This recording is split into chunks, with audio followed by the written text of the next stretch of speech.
Hi, everyone. Bob Black here at Robins Stadium, coming to you after Thursday's practice session for Richmond football, and an opportunity to find out how things are going from Spider All-American, All-Conference linebacker Tristan Wheeler, Spider captain as well. Tristan, this is kind of that tweener week, right? I mean, camp is basically over. Classes have started. You're not yet quite into a game week. What's kind of the challenge, the goal, the outlook for this week of practice? Yeah, so like you said, it's the little tweener week, so we're in between like installing for UVA, but we're also still in camp mode and adjusting and learning new things, and we just added a couple blitzes the past 2 days, so we're still installing a little bit, still fixing stuff from camp, but we're also there's some carryover from our offense that we'll see against UVA, so we're trying to bring the UVA offensive mindset into what our offense does and how we're going to respond, so kind of getting a little bit of both corrections from camp and also installing for UVA. As a leader, as a captain on this defense, what are you trying to instill upon this defensive unit that does have some new names to it? I think the biggest thing is, stepping up to the plate, next man up mentality, and the idea that we're not going to be perfect, but we have to build every day. Like Marlon said in an interview earlier this camp, brick by brick, 1% every day. So that's what we have to do, and I think we're used to, having that top defense, having vets in front of us like Aiden and Kobe, and Tyler next to me. I mean, I say it all the time. When you have guys like Kobe and Aiden in front of me, it makes my job easy. It's super easy to blow an open gap when they're taking double teams. So we just have to understand that it's not going to be as easy. We're not going to have guys with as much experience in front of us, and we all just got to continue to learn and get better every day. So, but I think Aiden's doing a great job. I mean, even though he can't be playing with us, he's taking that leadership role in the D-line room. He's helping out the young guys, and we're all feeding off each other. So what are you seeing from the guys in front of you who are playing? Obviously, this is a work in progress. They've got to be coached up. What are you seeing from those guys in front of you linebackers? Just like you said, progress. I think that's the biggest thing we're seeing. And we have guys like Marlon. He's had experience behind Darius and Caleb, so it was easy transition for him to step up and take that role. Then you have guys like Carson Stalinci, who's come from the O-line to D-line, so that's a whole different story. He didn't even know how to take his first steps and all that, but he's doing a great job. Like I said, progress, and that's what he's doing every day. Might not be perfect here and there, but I'm proud of him for what he's doing. He's constantly asking me questions and picking my brain about things. So, I mean, as a linebacker and just a defensive guy with a younger guy in front of you, you love to see that. And we have, obviously, Phil. He's been around here. Wayne's been around.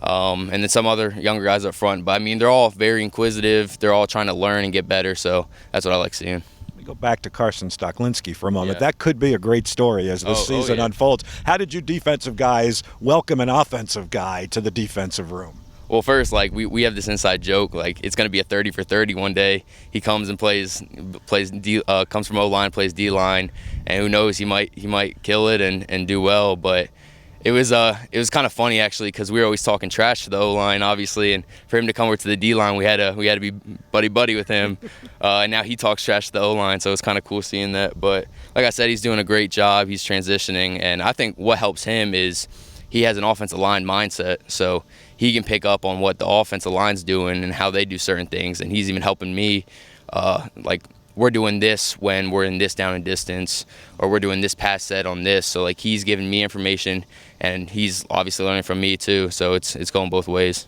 All right, how about with just you guys, with the linebackers? We know there's some new faces on the defensive line, pretty veteran secondary behind you. How about you guys are coming along as linebackers? I think we picked up right where we left off. Obviously, we don't have Tyler, so that's a big missing piece for us. But he's passed down great advice and tips and knowledge, and passed it down to me. Now I can pass it on. And I mean, Phil stepped up. He's been here. He's seen what we do. Wayne's had 3 years of being behind me and Tyler now, so he knows the defense. He knows what we do. X is coming back. He's looking great, so I'm super excited for him. And I think we're a vet group, and we're always we call it the Shark Tank. That's our film room. We're always in there watching film, trying to get the upper edge, and obviously Coach Wood's doing a great job with us, so we're a good group. I rattled off a lot of your accolades when we introduced you for this conversation. Your numbers speak for themselves: tackles for loss, quarterback hurries, all of that. Last year it was an ongoing conversation about when are you going to get that first interception to add to the stat sheet, and you did us one better. You not only got the first one, you got the second one in back-to-back games. What do you remember about that from last year? Oh, what was the first one, Towson? Was it Towson? Yeah. So I just remember Tyler had a couple picks, and he was always in my ear about it. Coach Wood, oh, you've been here 3 years, no interception. So I was kind of getting fed up with it, and luckily I had one just dropped into my hand, and I tried to get pretty sweet with it, go one hand on it to end the game. So that was super cool. And the funny thing is, when I was running it back down the sideline, I remember the running back coming up and trying to strip it out, and I remember it coming loose a little bit. So it was pretty scary, but yeah, that was super cool. And then to go one up, like you said, and do it the next week. I think right after Tyler got a pick six, so I had to try to match him. But it was super cool. Everyone feeds off that. Anytime anyone gets a turnover, big play like that, it feeds the offense and defense. I think it just fuels the whole team. So those are definitely energy boosters, and it was nice for me to finally get two. Yeah. And more to come this year. A couple more for Tristan Wheeler, Spider linebacker. How has your relationship with Coach Wood evolved over your time, over your years here at Richmond as your defensive coordinator and linebackers coach?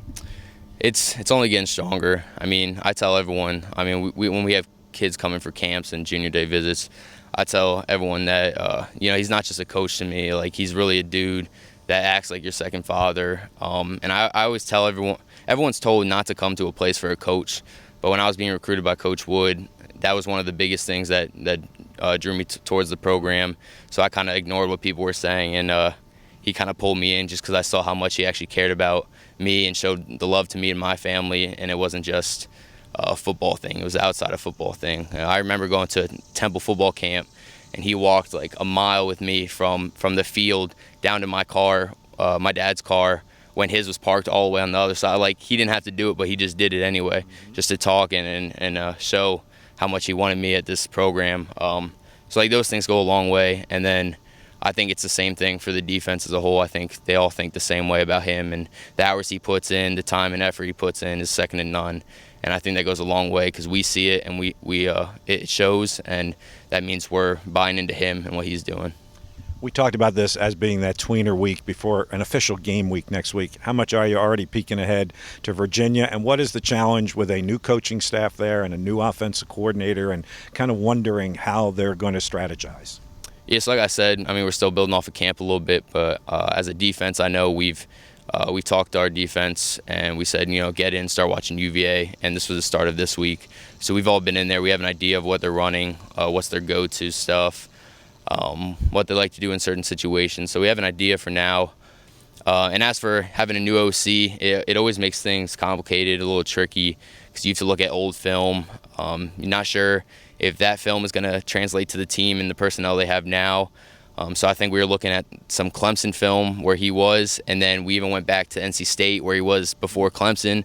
And we're not sure what he's going to go with, but we'll be prepared for everything to see what they come out with. They'll have the same challenge with the new offense for the Spiders as well. Hey, lastly, off of the field, you had an opportunity to be with a great Spider former player, running back Hall of Famer Tim Hightower the other night. Gave a speech to all of the Spider student-athlete captains and leaders. Tell us a little bit about that experience and your relationship with Tim Hightower there.